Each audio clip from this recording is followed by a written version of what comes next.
সূর্যলোকেও সেখানকার উপযোগী দেহ ধারণ করে জীবাত্মা রয়েছে। এটা কি সম্ভব? সূর্যলোকের জীবাত্মা, যেখানে কয়েক কোটি ডিগ্রি সেলসিয়াস, এটা কি সম্ভব? যদি লোহা ফেলে দেওয়া হয়, তরলও হওয়ার দরকার নেই, লোহা ডাইরেক্ট ভেপার হয়ে যাবে, এত তাপমাত্রা। গীতায় আমরা 4th চ্যাপ্টারে পড়বো, জ্ঞান যোগে ভগবান বলছেন যে আমি সূর্য দেবতা বিবস্বানকে প্রথম গীতার জ্ঞান দান করেছিলাম। সান গড, তো সান গড কোথায় থাকেন? সানে থাকেন। সান গড কি মুনে থাকবেন? Sun God lives in sun. আর সান গড কি একা থাকবেন? না, তার পুরো মন্ত্রী পরিষদ, তার সেনাবাহিনী, তার ফ্যামিলি, তার কত প্রজা, সবাই থাকবেন। তাহলে গীতায় বারবার করে বলা হচ্ছে সূর্যেও জীব রয়েছে। এটা ঠিক, আমাদের ক্ষুদ্র মস্তিষ্ক দিয়ে এটা আমরা ধারণা করতে পারছি না, সেটা অন্য বিষয়। তার মানে যে সূর্যে জীব নেই এটা বলা যাচ্ছে না। বলতে পারি যে এটা আমাদের ধারণার বাইরে, বিয়ন্ড আওয়ার কনসেপশন।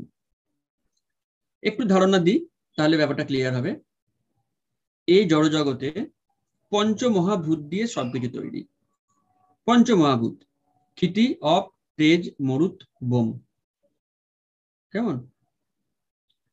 তার মধ্যে এই পৃথিবী এমন একটি লোক, এই পৃথিবীতেও আমাদের সবার শরীর তৈরি হয়েছে এই 5 এলিমেন্টস দিয়ে। কিন্তু প্রতিটা গ্রহতে এই 5 এলিমেন্টস থাকলেও বিভিন্ন গ্রহে এই 5টার মধ্যে যে কোনো একটা প্রিডমিনান্ট, বেশি প্রভাবশালী। পৃথিবীতে আর্থ বা মাটি হচ্ছে বেশি প্রভাবশালী। বলা হয় না সবই তো মাটির বিকার।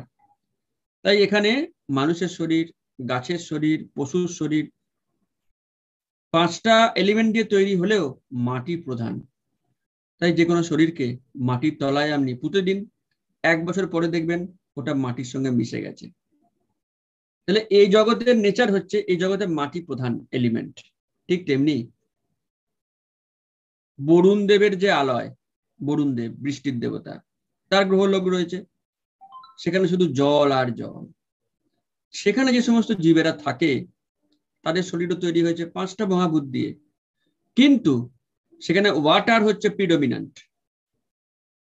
ওকে, ইন দ্য সেম ম্যানার সূর্যে যে সমস্ত জীবেরা থাকে তাদের শরীর তৈরি হয়েছে 5টা এলিমেন্ট দিয়ে, কিন্তু প্রিডমিনেন্ট এলিমেন্ট ইজ ফায়ার। সেখানে সমস্ত জীবাত্মার শরীর তৈরি হচ্ছে আগুন দিয়ে।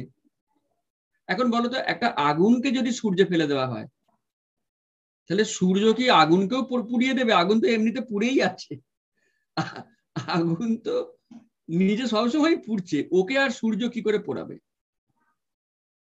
অতএব যদি আগুনের শরীর নিয়ে কোনো জীব সূর্যে যায়, তার কোনো ভয় নেই। এটা বলছি গ্রস বডির কথা, স্থূল শরীর। আর সোল তো আমরা একটু আগেই পড়লাম, অদাহ্য, একে পোড়ানোই যায় না, ক্যানট বি বার্নড।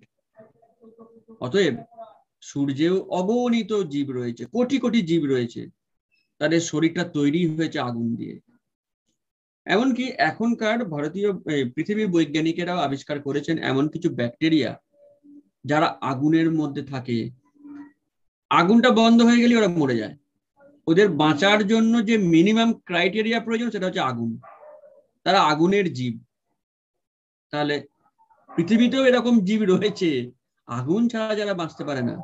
তাহলে সূর্যের জীবেরাও এরকম, ওই কয়েক কোটি ডিগ্রি সেলসিয়াসের মধ্যে ওরা স্বাচ্ছন্দ্য বোধ করে, কমফোর্টেবল। বাহ, আজকে বেশ একটু ঠান্ডার আমেজ রয়েছে, তারা মনে করে। আর যদি তার থেকে আরেকটু ঠান্ডা করে দেওয়া হয়, তারা সঙ্গে সঙ্গে মরে যাবে। এইখানেই ভগবানের অচিন্ত শক্তি, অচিন্ত। আমরা যেটা কল্পনাও করতে পারি না সেটা ভগবান সেরকম ব্যবস্থা করে রেখেছেন। অতএব আশা করি আপনাদের আর কোনো সংশয় নেই যে সূর্যেও জীব রয়েছে। শুধু সূর্য কেন, আকাশে তাকালে যত গ্রহ নক্ষত্র দেখতে পাই কোনোটাই শূন্য নয়। বিজ্ঞানীরা ধরতে পারুক না পারুক, ওটা বিজ্ঞানীদের প্রবলেম, কিন্তু প্রতিটা গ্রহ নক্ষত্রে জীব রয়েছে। If you catch up Krishna's lotus feet very tightly, then you will not fall down.